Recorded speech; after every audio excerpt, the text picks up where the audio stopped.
Let me tell you a story older than time, a tale of gods and kings, wisdom and war that's been lulling listeners to sleep for thousands of years. Before you settle in, if you enjoy these kinds of tales, consider liking the video and drop a comment below. Where are you listening from, and what's the time where you are? It's always fascinating to see who's joining us across the globe. Get comfortable now, close your eyes if you'd like, and let's drift back to ancient India, where our story begins. In the north of ancient India, nestled between forests and rivers, stood a kingdom called Hastinapur, a place of deep traditions, echoing temple bells and dusty palaces glowing in the amber light of the setting sun. Its people were content. They rose with the sun, worked the fields, honored the gods, and spoke often of their king Shantanu. Now King Shantanu was no ordinary ruler. He was noble and wise, yes, but also quiet, thoughtful, the kind of king who wandered alone through gardens at twilight, speaking to no one, yet listening to everything. He had known love once, long ago, but had faded, as many things do, and now he found himself alone, surrounded by riches, titles, armies, but not joy. He longed for something more, not power, not conquest, but companionship, someone to walk with, to laugh with, to trust. And one day, he found her. It happened by the river. Shantanu had taken to walking along the banks of the great Ganga River. The sun was low, casting a golden path across the water, and the air smelled of wet earth and wild jasmine. The river whispered as it moved, and that's when he saw her. A woman standing ankle-deep in the water, cloaked in white that rippled like the current around her. She didn't look surprised to see him. She didn't bow.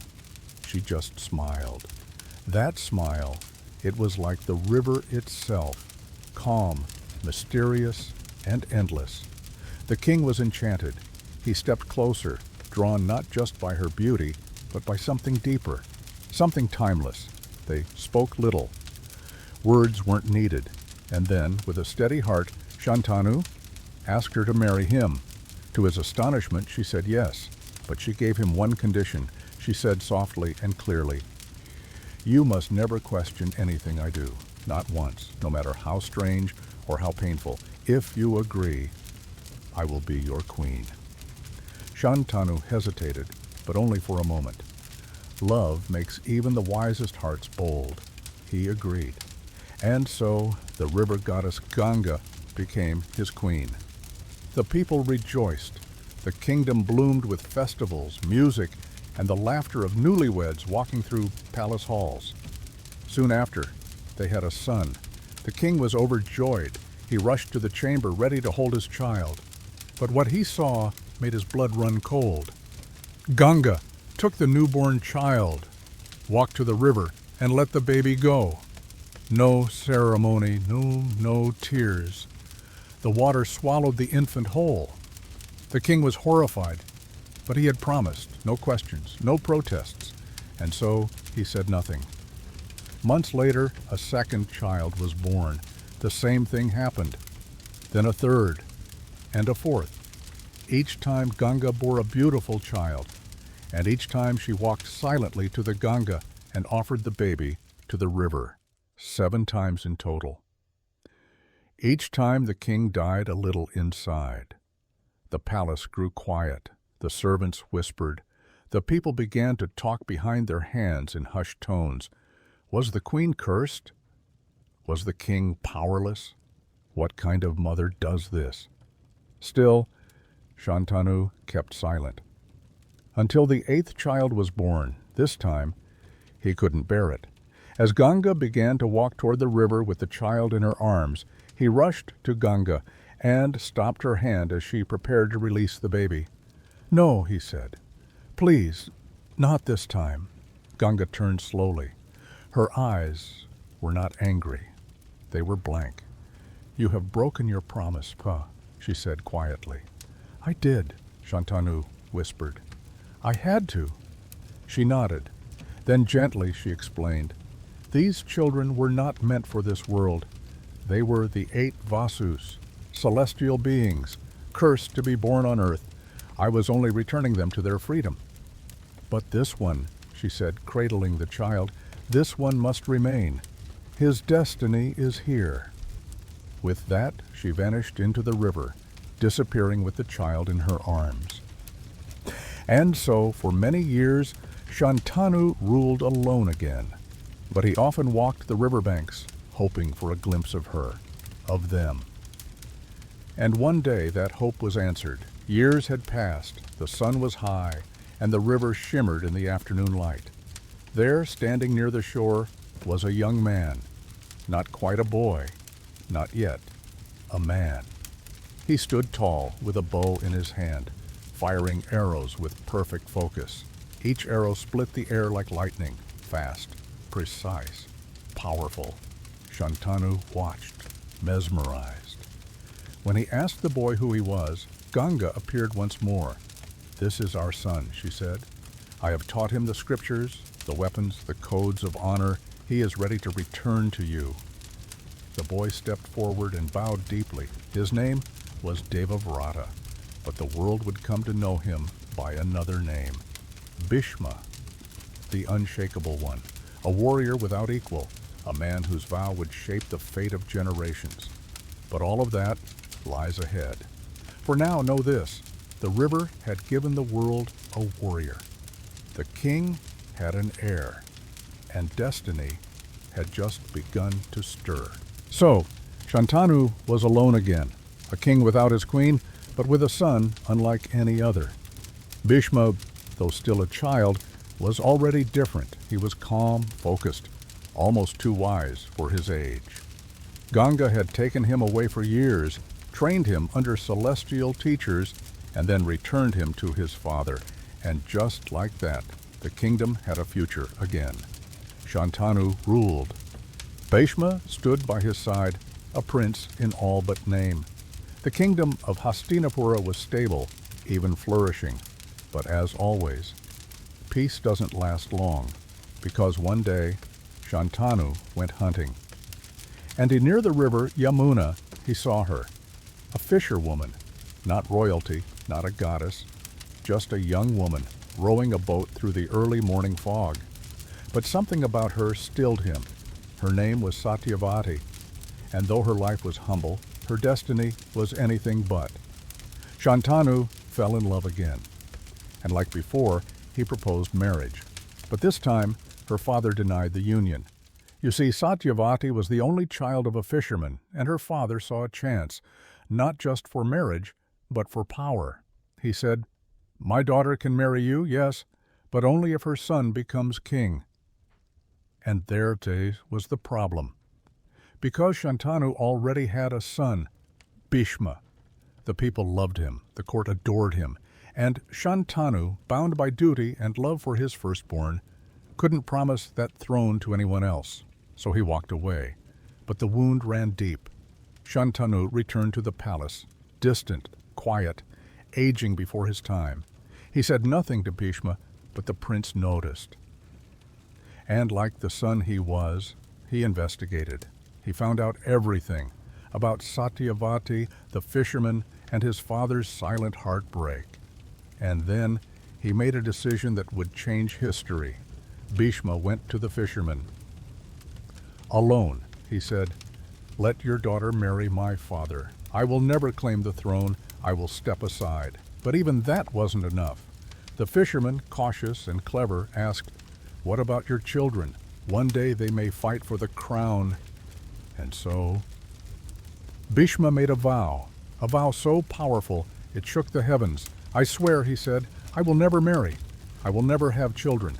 I renounce all claim at now and forever." The gods above trembled. The sky itself fell silent. And from that day forward, he was no longer Devavrata. He was Bhishma, the one with the terrible vow. Shantanu, upon hearing what his son had done, was both proud and shattered. He gave Bhishma a blessing, the ability to choose the moment of his own death. But even that, in time, would become more curse than gift. And so the king married Satyavati, and from their union came two sons, Chitrangada and Vichitravirya. The dynasty had heirs again, but none of them would ever match Bhishma. He stepped back from the crown, but never from responsibility. He guided the kingdom, protected it, stood in the shadows, forever loyal. But the seeds of conflict had been planted, because when a prince steps aside, when a rightful heir silences himself for love and duty, others step in, and the crown becomes a question with no easy answer. So now the throne of Hastinapura was secure again, at least on the surface. King Shantanu had passed on. Bhishma, true to his vow, refused the crown and remained a guardian in the background. And the two sons of Satyavati, Chitrangada and Vichitravirya, were being groomed for kingship. But fate, as always, had other plans. Chitrangada, the elder son, was brave and fiery. He became king first, young, eager, ready to rule. But too quickly, he died. Some say it was a duel with a powerful Gandharva, a celestial being with the same name. Others say it was arrogance or just ill luck.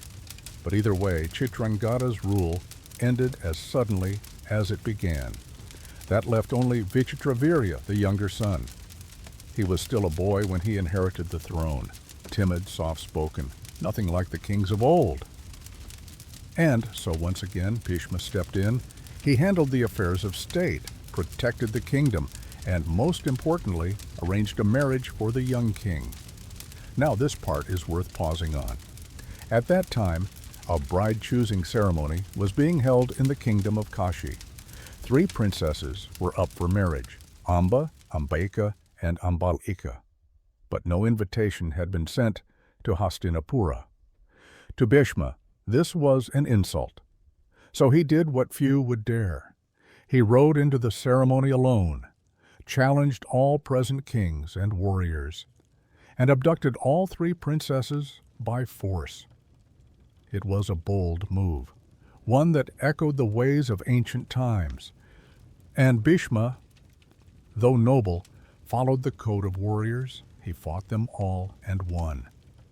He brought the 3 sisters home for Vichitravirya, but not all went smoothly.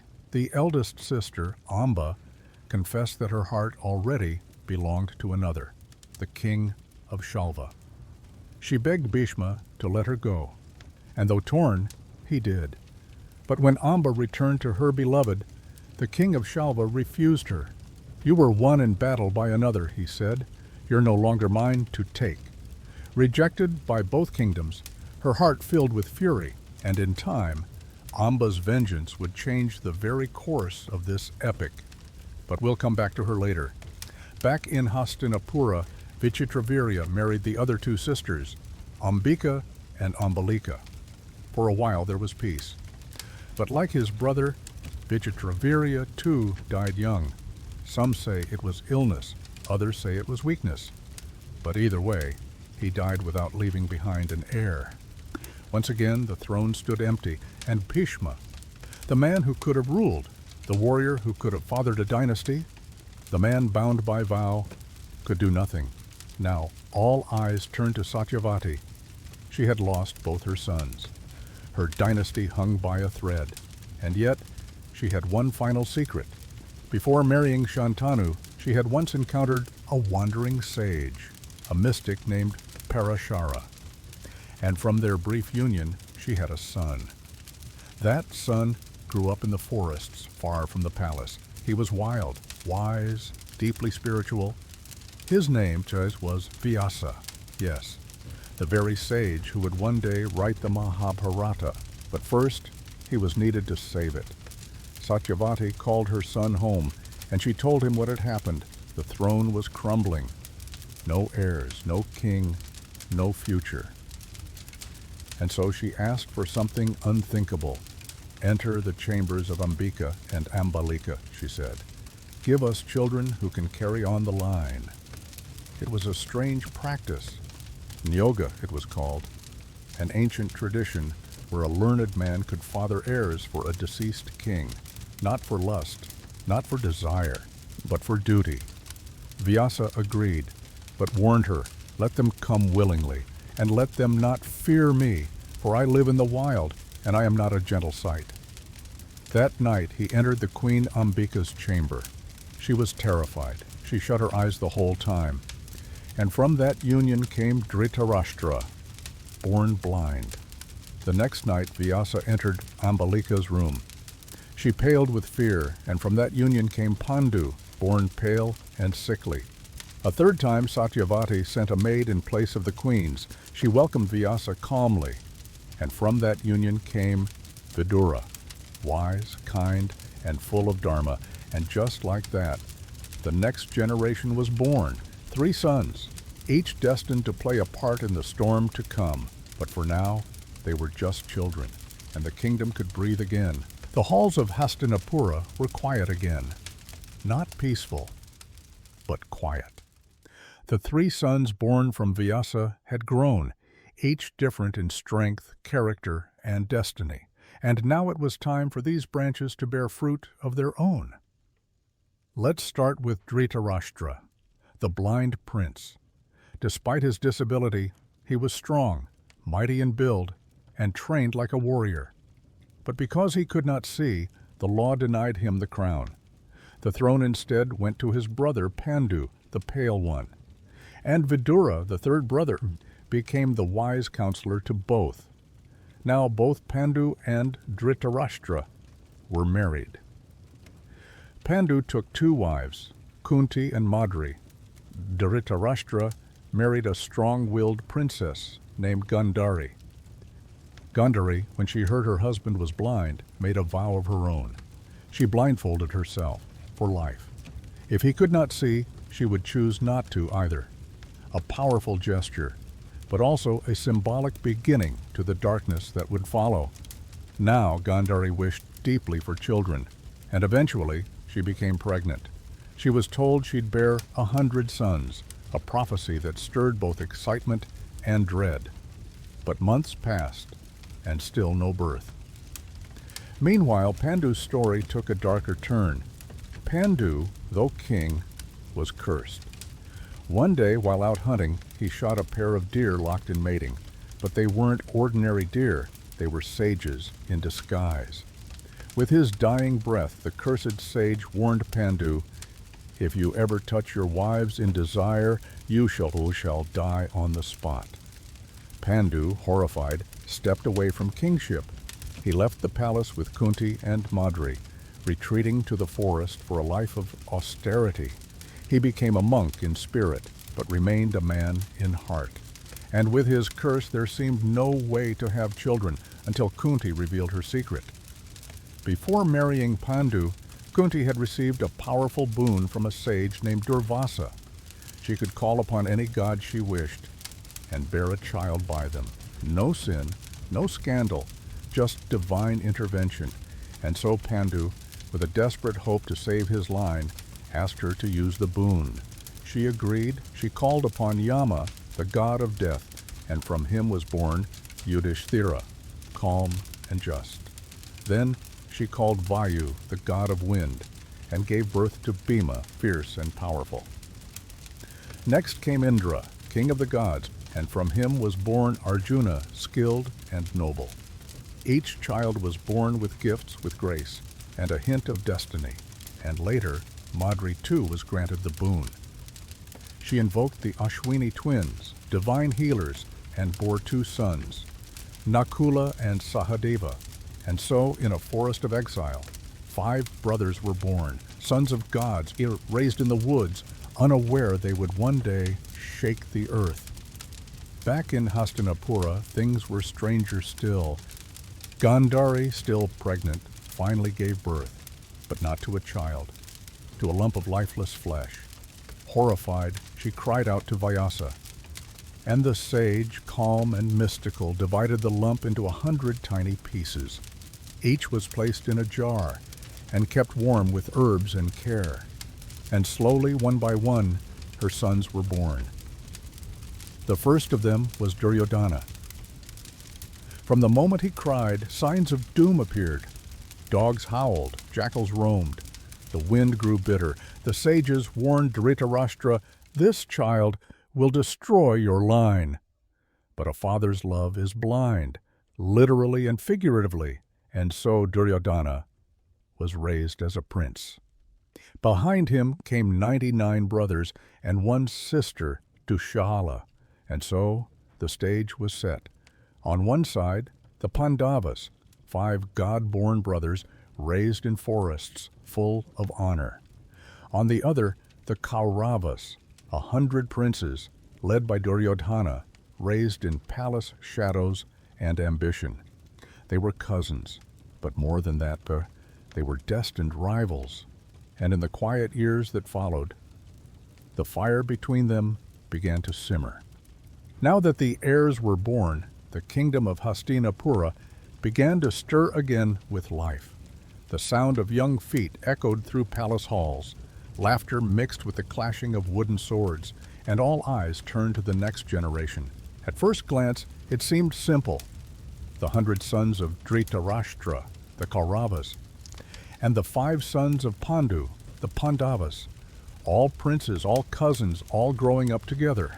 But not all hearts were equal. From a young age, Duryodhana, the eldest Kaurava, burned with jealousy. Why? Because Yudhishthira, though the son of a cursed king in exile, was widely seen as the rightful heir. He was calm, just, and beloved. Even the elders in the court whispered that he should one day be king, and that lit a fire in Duryodhana's heart. To him, the Pandavas were intruders, foreign blood, born in the forest, yet adored in the palace. And so, a seed of hatred was planted. He decided they had to go. It started small. Taunts during training, slights at feasts, whispered insults. But things quickly escalated. You see, the young princes were trained together under a strict and powerful teacher, Dronacharya. Drona was no ordinary guru. He was a master of weapons, strategy, and discipline, and he had his own mysterious past, a tale we'll get to soon. Under Drona, the Pandavas thrived. Arjuna in particular stood out. He had focus, speed, and an uncanny gift with the bow. Even Drona began to favor him, calling him his finest student. This drove Duryodhana to fury. Now, remember Bhima? The second Pandava, strong as a mountain, fearless as a lion. He often bullied the Kauravas, tossing them into rivers, wrestling them to the ground, laughing as they scurried off. To Duryodhana, Bhima wasn't just a cousin, he was a threat, a humiliation, and so the poison plan was born. One day, while still young boys, the Kauravas invited Bhima to a feast by the river. They laughed and celebrated as brothers. But Duryodhana had spiked Bhima's food with a slow-acting poison. As the evening wore on, Bhima collapsed. Unconscious, silent, defenseless. The Kauravas dragged his body to the river and tossed him in, expecting him never to return. But Bhima's story didn't end there. As he sank into the depths of the Ganges, something incredible happened. He drifted downward, past fish and stone, until he reached the realm of the Nagas, serpent beings who lived beneath the earth. There they saw something in him, a strength, a purpose. They gave him an antidote, and not just that. They fed him elixirs that made him even stronger. When Bhima woke, he wasn't just alive. He was reborn, now with the strength of 10,000 elephants in his arms. He returned to the palace, quietly, calmly, and said nothing of what happened. But Duryodhana noticed. Bhima's strength had grown, and his fear vanished. Duryodhana realized poison wasn't enough. As the boys grew older, so did the competition. Games of skill turned into battles of pride. Arjuna began to shine even brighter with the bow. And that's when another figure entered the story, Karna. One day, during a public demonstration of archery, Arjuna wowed the crowd. He hit targets no one else could, split arrows mid-air, and stood tall as the champion. Just then, a young man stepped forward from the crowd. He was not royalty. He wore armor, but no crown.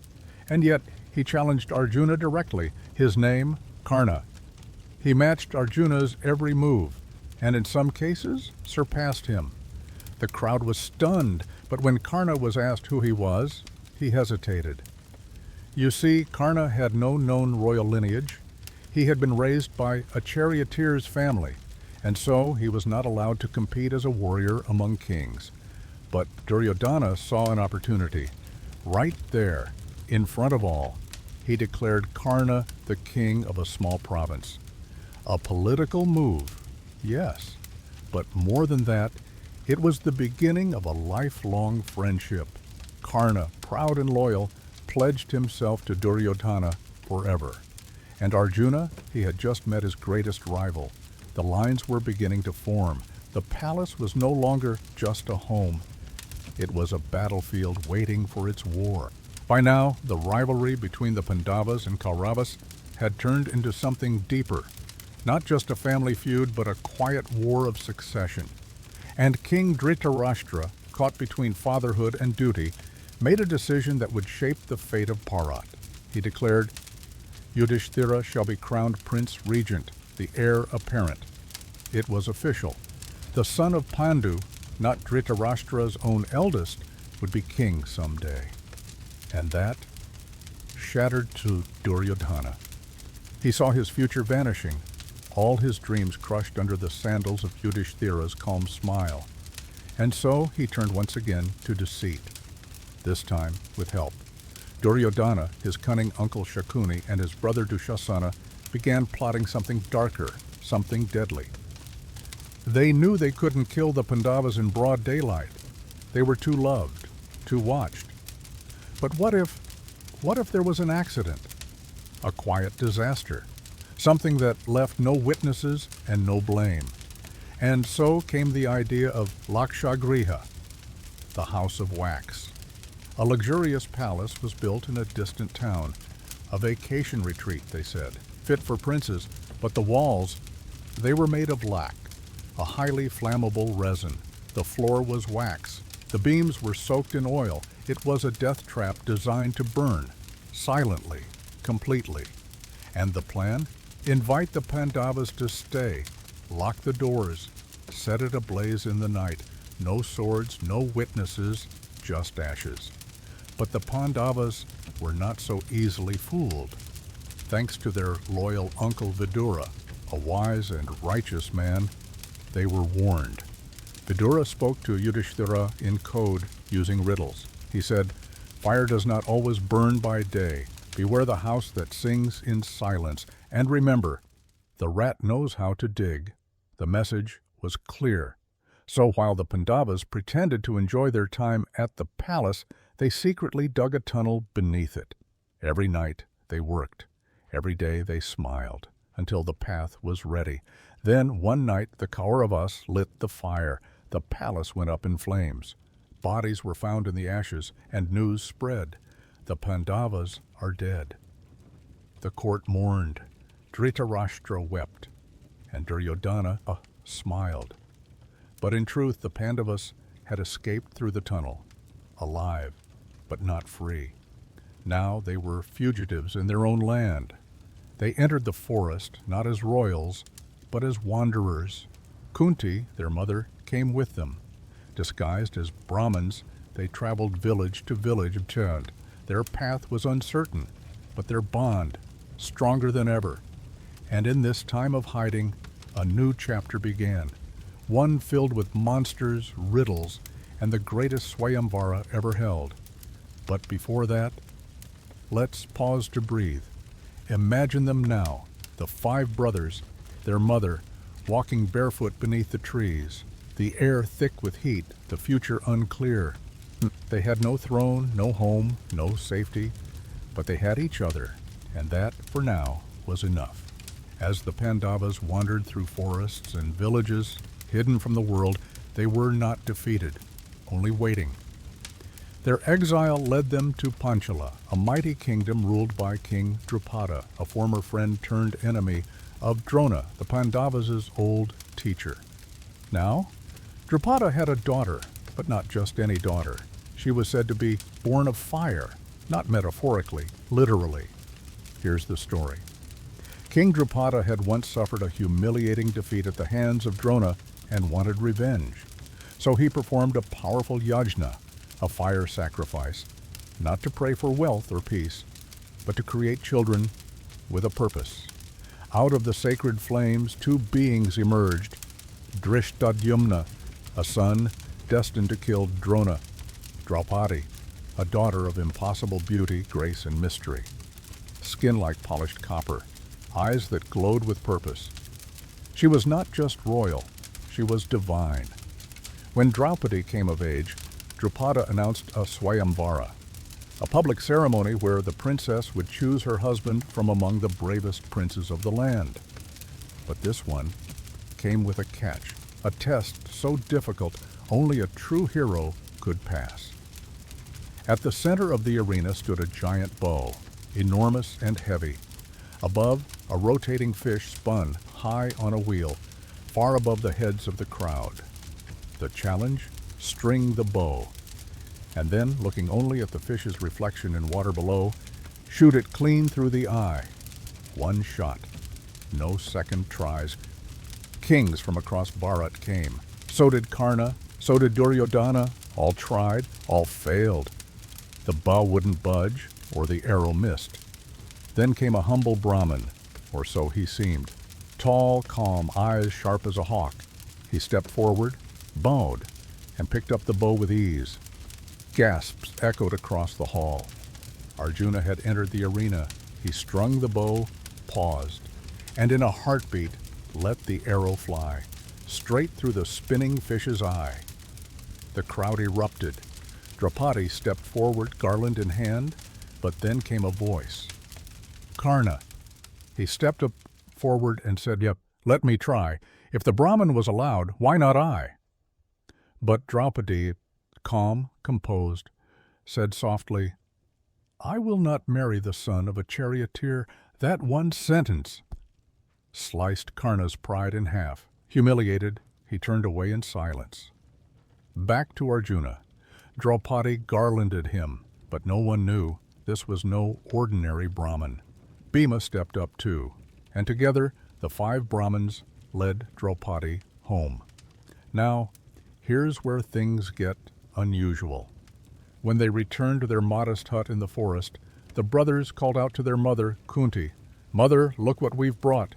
Kunti, without looking, replied, "Share it equally among yourselves, my sons." And in that single moment of fate, a strange destiny was sealed. Draupadi would become the wife of all 5 Pandavas. Yes, the same woman, married to 5 brothers, one for each day of the week, each with a promise, each with a story. This was not scandalous in that time. It was divine will. The gods, they say, had destined her to be their shared queen. And so Draupadi became the fire between them, a symbol of balance, of power, of justice. She was not passive, she was fierce, and in time she would become the reason kingdoms fell. But we're not there yet. For now the Pandavas had won a powerful ally, King Drupada, and when they revealed their true identities, the world rejoiced. Even Dhritarashtra had to acknowledge it. The Pandavas were alive, and stronger than ever. Peace was made. A kingdom was split. Yudhishthira was granted Indraprastha, a magnificent city built from scratch by the gods themselves, and the Pandavas were finally home.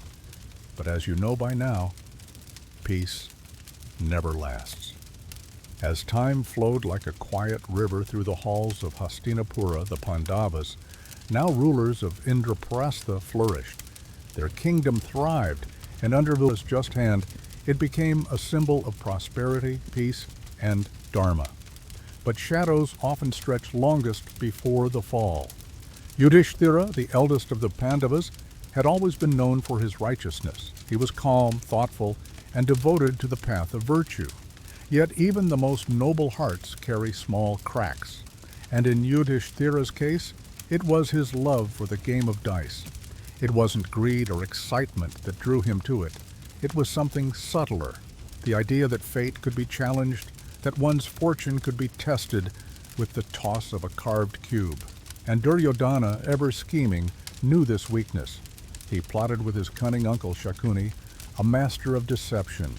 Shakuni's dice were no ordinary cubes. They were enchanted, shaped from the bones of his ancestors, always obedient to his will. With those dice in hand, the outcome of the game was never uncertain. A grand invitation was sent to the Pandavas. Come, play a friendly game in the halls of Hastinapura, and so they came, honored guests, brothers, kings. The great Sabha, or royal hall, shimmered with golden pillars and jeweled floors. Courtiers gathered, the Kauravas sat smirking, and at the center sat Yudhishthira, facing Shakuni. The game began. At first, the wagers were simple. A few jewels, a few horses. Yudhishthira lost again and again, but the stakes began to rise. He wagered silver, then gold. He lost. Then elephants, chariots, servants. All gone, then came his kingdom. With a trembling hand, Yudhishthira staked Indraprastha and lost. He sat silent, ashamed, but the game wasn't done. "Do you still have anything to wager?" Shakuni asked, his voice like cold silk. Yudhishthira, trapped in a spiral of honor and humiliation, bet his brothers, first Nakul, then Sahadev, then Arjunava, then Bhima, and lost them all.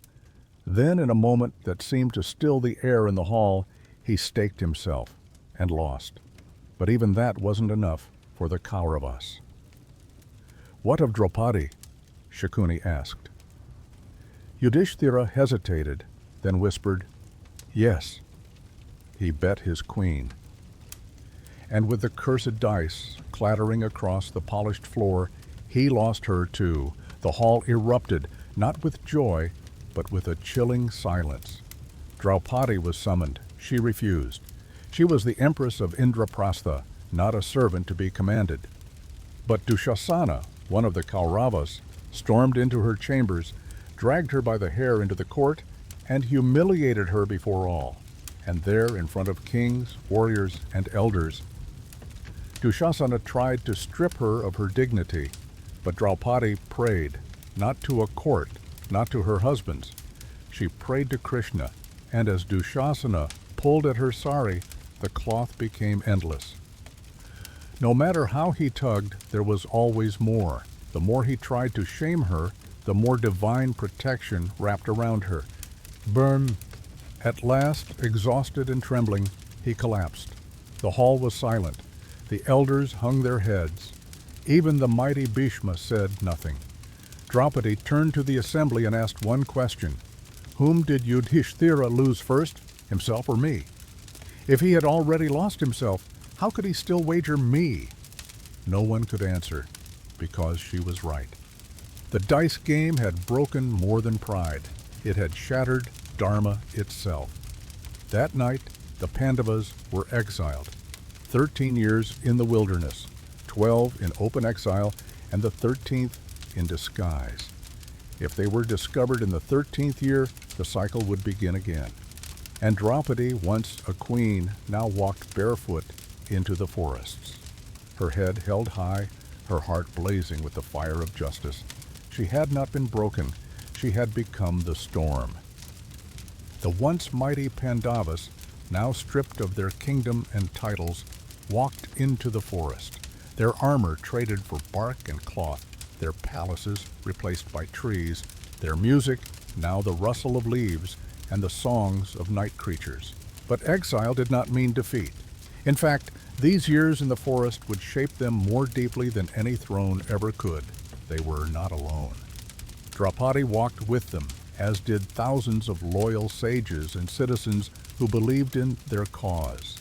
Even in exile, Yudhishthira was still their king, and Dharma was still their compass. The forests they entered were no ordinary woods. They were vast, ancient, and alive with mystery, haunted by spirits, filled with hidden hermitages, and echoing with forgotten wisdom. In these woods, the Pandavas met sages who had lived for hundreds of years. They learned from rishis who had once advised kings, fought demons, and walked with gods. They encountered strange beings, rakshasas, celestial nymphs, and talking animals who all had stories to share and lessons to teach. Bhima, ever the warrior, had his own share of adventures. One day he came across a fearsome rakshasa named Kurmira who blocked their path in the forest. With no hesitation, Bhima fought the demon hand to hand, eventually crushing him to dust. Draupadi watched, her eyes steady, her resolve growing. But even greater challenges awaited.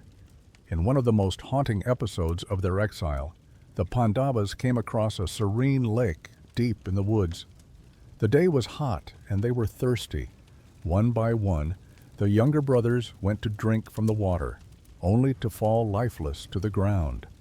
A mysterious voice had warned them, "Answer my questions before you drink," but none had listened. When Yudhishthira arrived and saw his brothers lying still, he didn't rush to drink. He sat down calmly. Then the voice returned. It was the voice of a yaksha, a spirit guardian of the lake. "I will revive your brothers," the yaksha said, "if you answer my riddles." And so began a deep conversation, not of trivia but of life, ethics, mortality. "What is faster than the wind?" "Mind," Yudhishthira replied. "What is more numerous than the grass?" "Worries of man." "What is the greatest wonder?" "That every day people die, and yet the living believe they are immortal." Satisfied with his answers, the yaksha revealed his true form. It was Yudhishthira's divine father, Dharma himself, testing his son. He revived the brothers, and the journey continued. But it was not just battles and riddles that marked their exile. There were quiet, tender moments too. Draupadi, though burdened with grief, never gave up her fire. She sat under the stars, speaking softly to the trees, remembering the laughter of Indraprastha. Arjuna, in pursuit of greater strength, left for the Himalayas to seek divine weapons. He meditated for years and was finally blessed by Indra, the king of the gods, and Shiva himself. Meanwhile, the others built shelters, shared stories, and lived among deer and hermits. They learned that strength wasn't only about armies, it was about patience, discipline, and faith. During their travels, they reached the ashram of sage Markandeya. The sage shared ancient tales from earlier yugas, of Rama, of Sita's courage in the forest, and the eternal battle between good and evil. One night, Draupadi asked him, "Is there any woman in history who has suffered more than I?" Markandeya smiled gently. "Yes," he said, "Sakta, and like her, you too will rise." These words stayed with her, and they reminded all of them. That exile was not the end. It was just a preparation, a long breath before the storm, a slow climb before the war.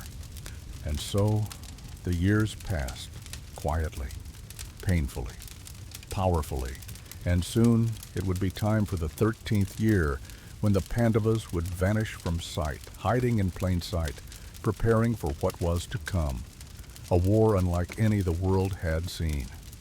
After 12 long years in the forest, the Pandavas faced their final condition, a 13th year spent in complete anonymity. If discovered, they'd have to repeat the entire exile all over again. The stakes were immense, so they vanished into the kingdom of Matsya, ruled by King Virata. Each of them took on a false identity. Yudhishthira, once a king, now became Kanka, a humble courtier and dice player in the king's court. He played for the amusement of the king, advising him in games while masking the sorrow that clung to him like shadow.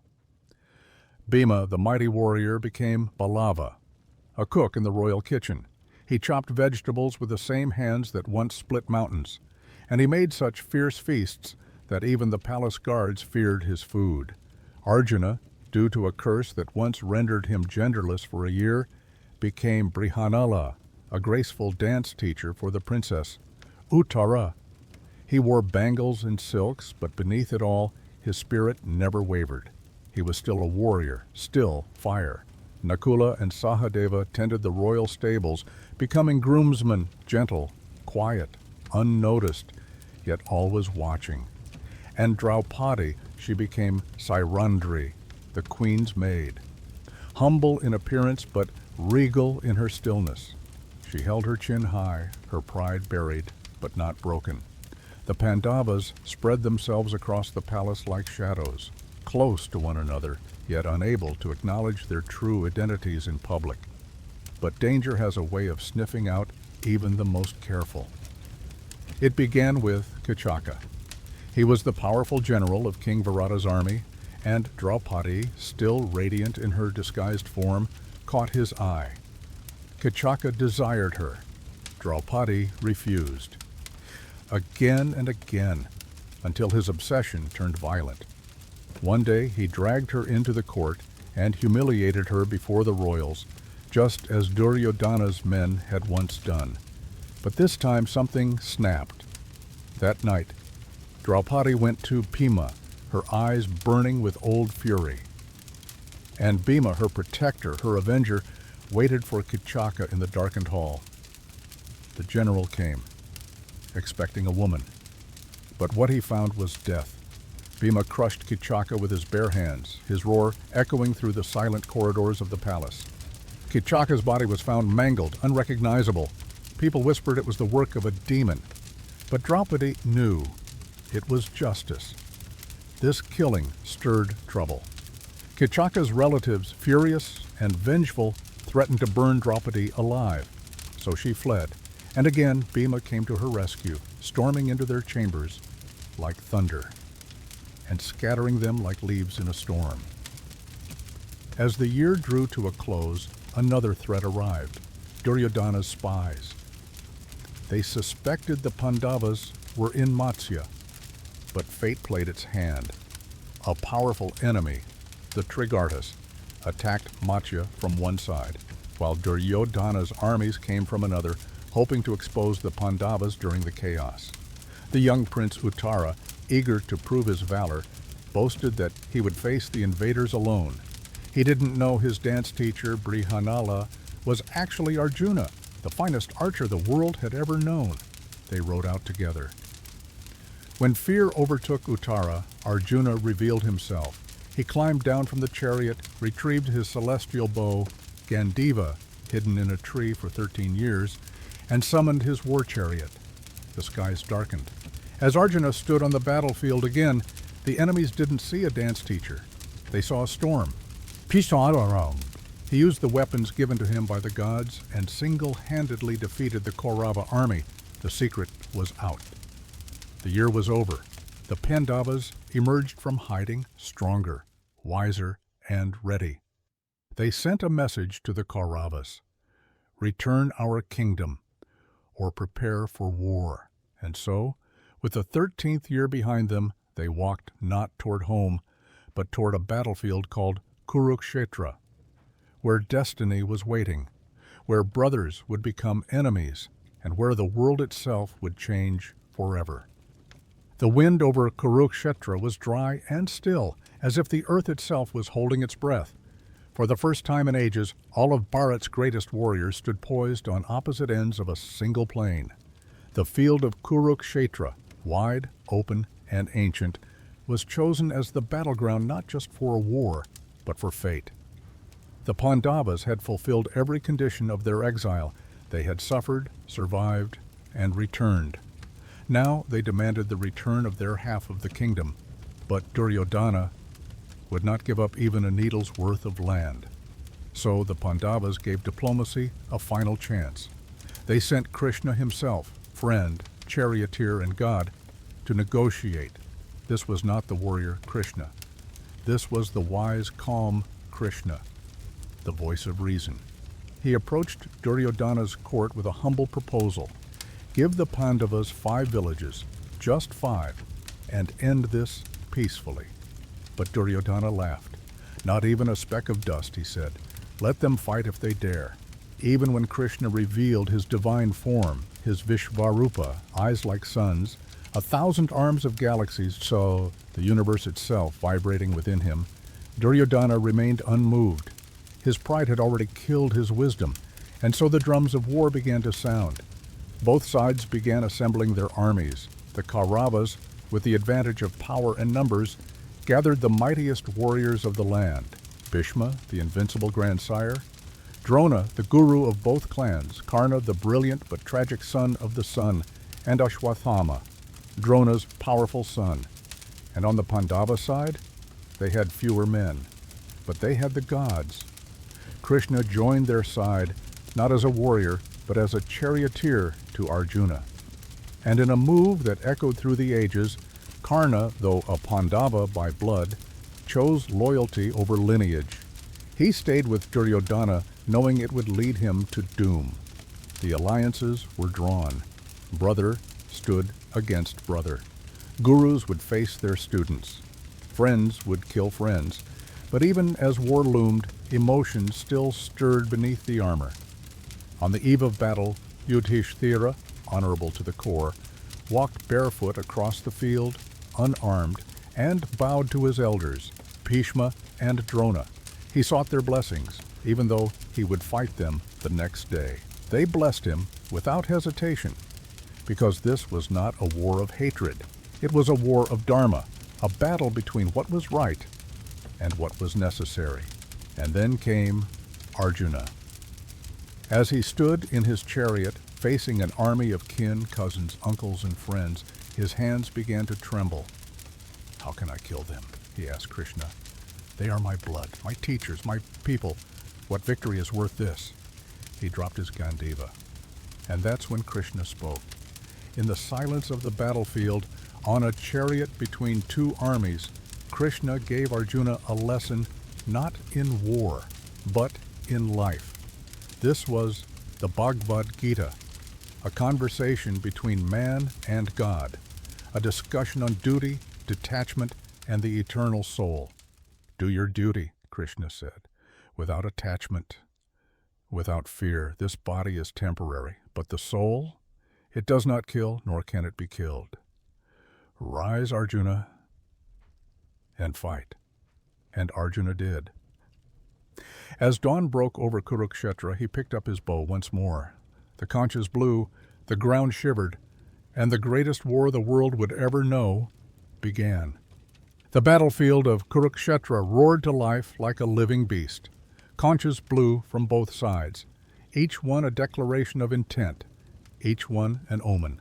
Chariots rumbled, banners rose, dust spiraled into the morning sky as the greatest warriors of ancient India surged toward one another. This wasn't just a battle between two families. This was a war between ideologies, between fate and free will, between Dharma and desire. On day one, Bhishma, the Kaurava commander, led the charge. He was nearly invincible, his will strong and unshaken, even at his old age. His arrows struck with the force of lightning, and he carved paths through entire formations.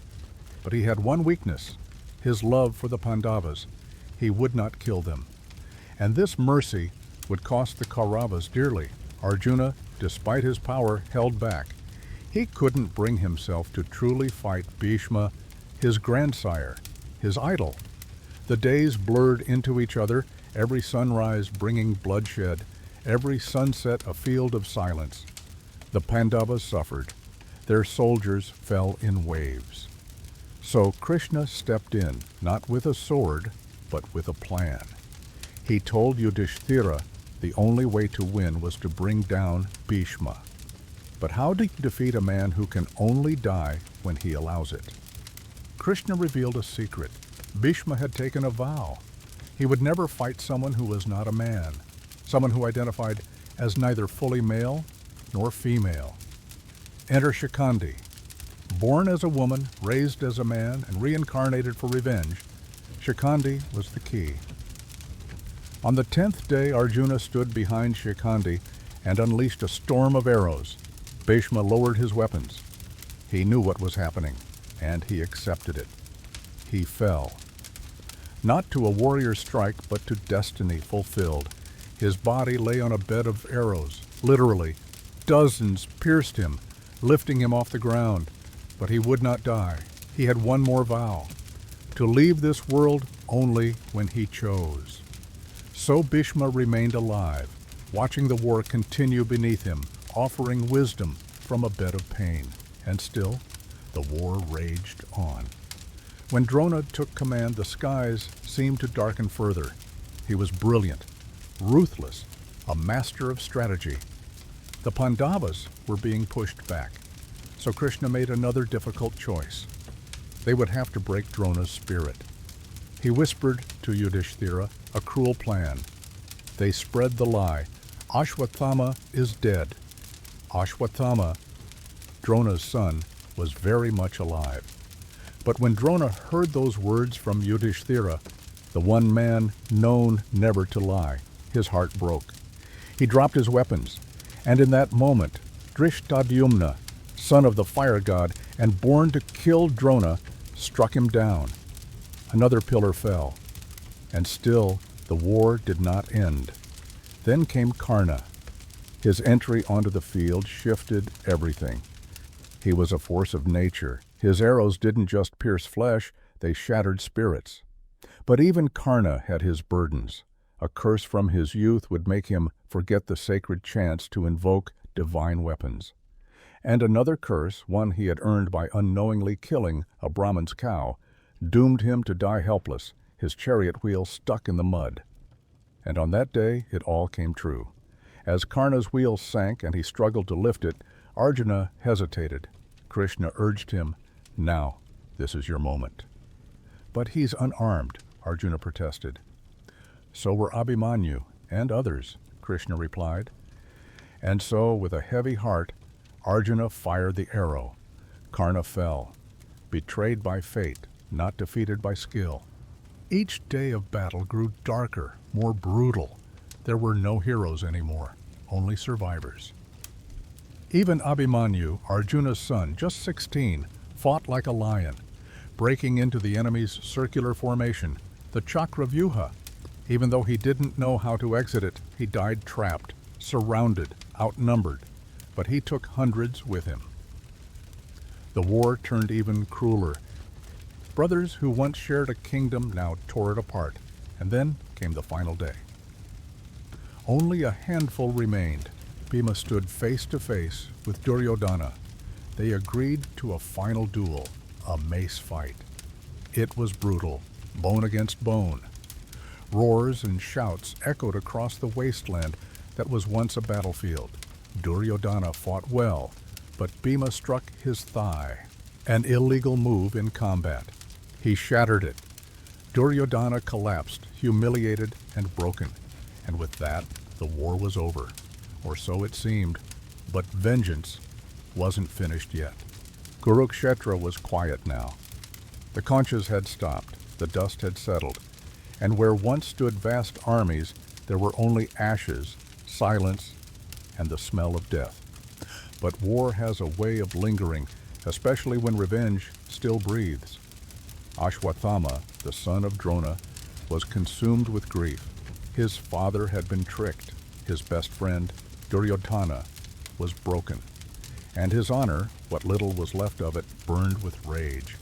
He went to the dying Duryodhana, who lay under a tree, his legs crushed, barely clinging to life.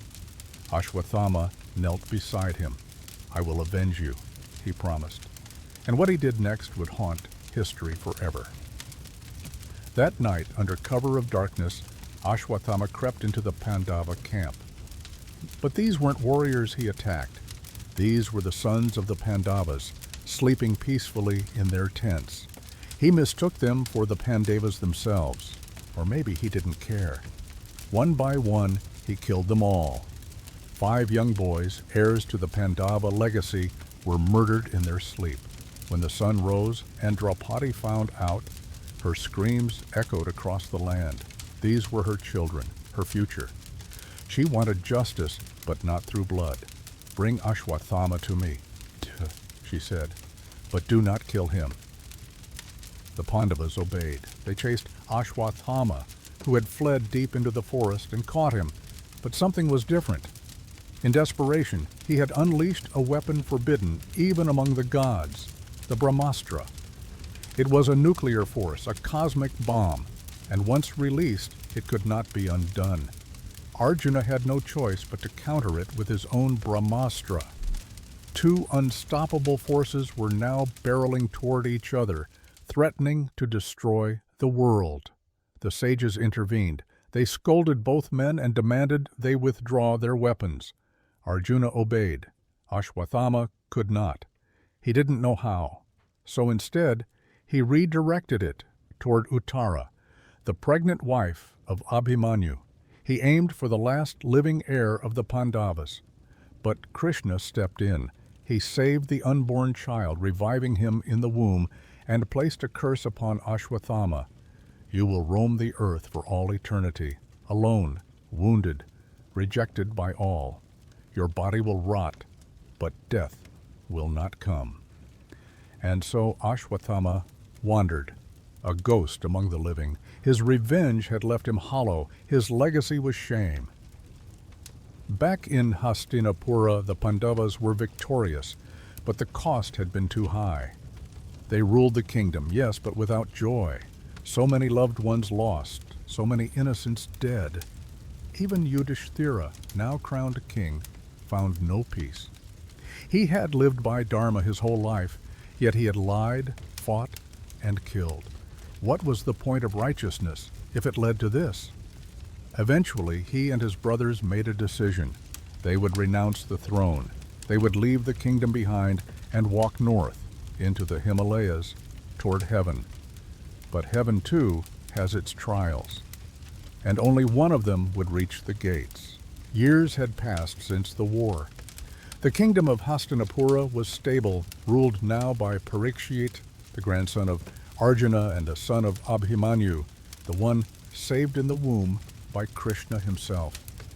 The Pandavas had done what they were meant to do, restore order. But peace did not bring them happiness. They had seen too much, lost too much. The war may have ended, but the echoes of Kurukshetra still haunted their hearts. And so the five brothers, Yudhishthira, Bhima, Arjuna, Nakula, and Sahadeva, along with Draupadi, decided to leave it all behind. They gave up their crowns, passed on the responsibilities, and turned their faces to the north, to the mountains, to the Himalayas, toward moksha liberation. This journey was called the Mahaprasthanika, the Great Departure. They walked in silence, no horses, no armies, no servants. Only bare feet, cold winds, and the crunch of snow beneath them.